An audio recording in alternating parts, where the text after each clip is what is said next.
Hi, August 2nd, and I'm here to talk about cat drama.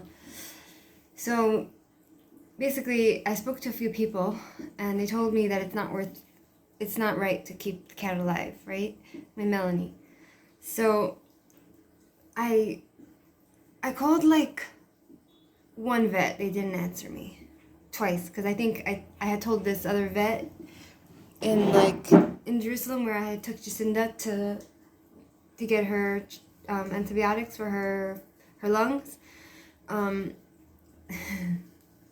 putting it down. Basically, I have a ringworm on my stomach, so I have to. So, basically, I told her that Melanie was sick, and I asked him the price to put her down, and he told me it's $250 and 250 shekel. So. But then I called him up today twice and he didn't answer me because I wanted to take her there and put her down, but he didn't answer. And then I called another vet and they told me that they would have to charge me.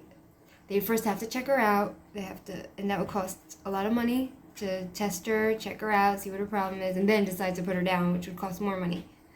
So I'm like, okay, I don't have another 1,000 shekel to just throw down the toilet. You know, I already know what her problem is, and all I want to do is put her down.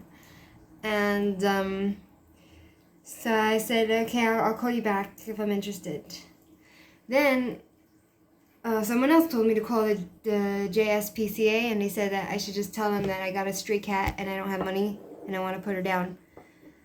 So I call them up and I tell them that, and they said, well, it's going to cost this amount of money, like 800 shekel, to check her out. They want to check her out, and then they want to put her down. All the same process.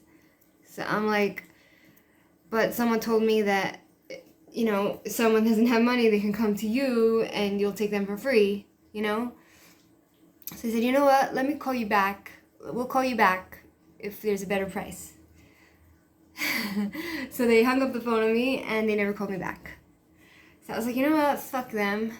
You know, like a bunch of, like, they're not really there to help you. They don't care for the animals. They're just a money-making machine. That's all they are. So I called the other vet, that I took Melanie to all along, and he was also rude to me. And I called him, and I said, I want to put her down. So he said, call to make an appointment to put her down, and he shut the phone.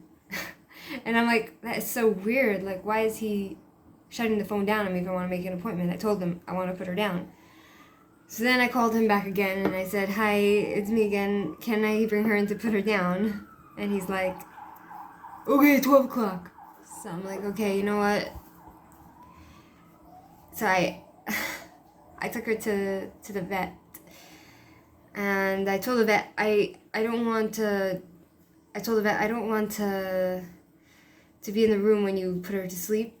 I just don't want to watch the life go out of her. I just don't want to see it. And the saddest part for me was before he sedated her, she jumped onto my shoulder, and she was meowing, and it was the last time I held her. I didn't say goodbye, but I just held her, and I felt so sad, you know, knowing that she's gonna be dead. So I just held her for a minute. I gave her a kiss. Then I put her down, and he shot her with the sedative. And I didn't even wait till she fell asleep. I just can't do it. So I left the room. I told him, I said, can I wait outside? And he said, okay. Here comes Jacinda. And so then I was like, he's like, it's going to be $350 to put her down. 350 shekel. For the euthanasia. So I said, okay. Fine. Well, you don't need to be so rude about it. You know, like, I asked a few people to come with me to support me while I put her down, but no one could because they all have work. So he put her, I thought maybe he would take her body because, you know, there's nowhere to put, don't drink my beer, just in that's mine. There's nowhere to put, in the city, there's nowhere to bury a cat. You know, there's no soil, I don't have a garden or anything. So he put her in a little box, he stuffed her in a tiny box. And I took it. I didn't look at her in her death. I hadn't even to say goodbye. And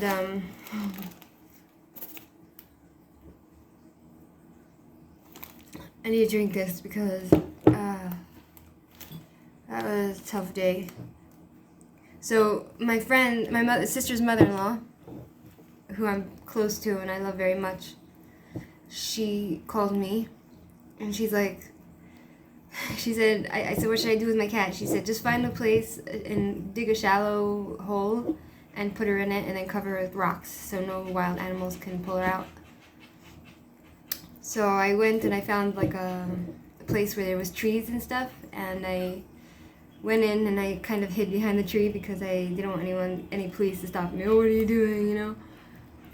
On the way home along King George. So I went in there and I dug up it was really hard to dig a hole because I didn't have anything sharp, and I tried to do it with my bare hands and I couldn't do it so well, and my hands are all like, you see, from digging. and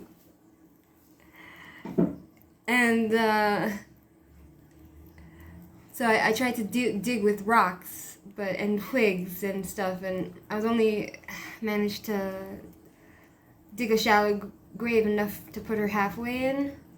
So then I just took a lot of dirt from everywhere and I just kind of put it on top of the grave, and I put a lot of heavy rocks and logs that I found on top of the grave, and therein lies Queen Melony of my heart.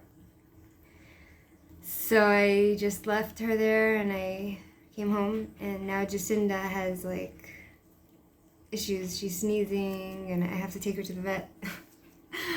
I want to go to the other vet that I took Jacinda to last time, but he didn't answer me.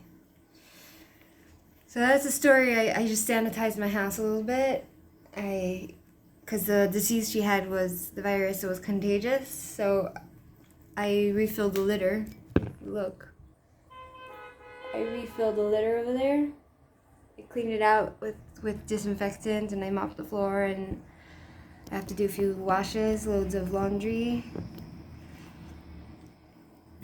And what am I gonna do now? An old friend called, a friend that I once dated. He called me up right when I came home, and he's like, hi, I wanna he's like, I think I saw you on Bezalel Street. And I said, oh, I wasn't there. I was by Rehavia. And he's like, oh, well, I just thought of you, and I'm wondering if you'd like to see me today. Go out for a beer. So I said, sure. No, but then I said, I have my boarders, I told him. Basically, he said that he's not really getting along with his girlfriend. They're not so romantic, and he wants to just see how I've been and go out.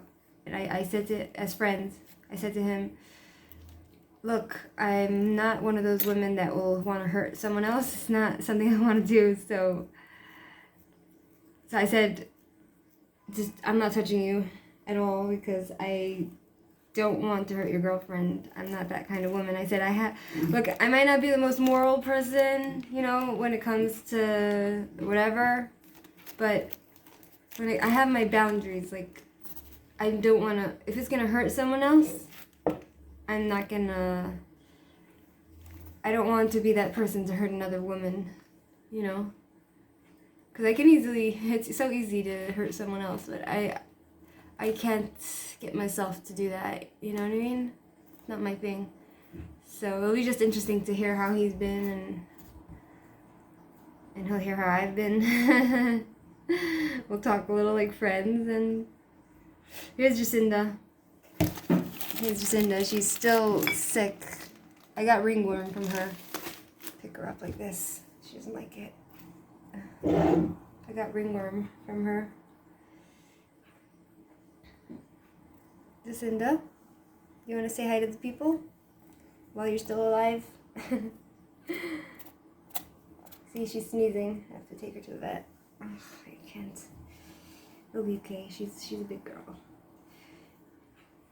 I have to ask the vet how to get rid of the fungus that she has, because she's giving it to me. I have it on my stomach, and on my arm, and if I get it on my hair, my friend said to me, if you get ringworm fungus on your hair, on your head, your scalp, you'll have to shave your head. I don't want to shave my head. You know what I mean? I'm not gonna shave my head. I don't want to do that. Maybe I'll cut my hair short. I'm not gonna shave my head. Look at my birds are such weirdos. They sit in the water. I don't know if you can see from here. Never mind, you can't see. Anyhow, so that's the rundown of today. My Melanie, Queen Melony of my heart, gone. Just like that. You know? I'm worried for Jacinda because now she's so bored and lonely. Like when Melanie was here, she was... Like I could easily take another cat off the street, but they have all these sick issues, you know? And you know what bothered me also is the fact that no one really cares about the cats on the street, right? But once you take them into your home and they get sick and you have to take care of them, so many animal lovers, they start judging you, like as if you're a criminal, you know, for making whatever decision you make with the cats. Meanwhile, they couldn't give a shit about the ones on the street. Bunch of hypocrites. Okay, bye.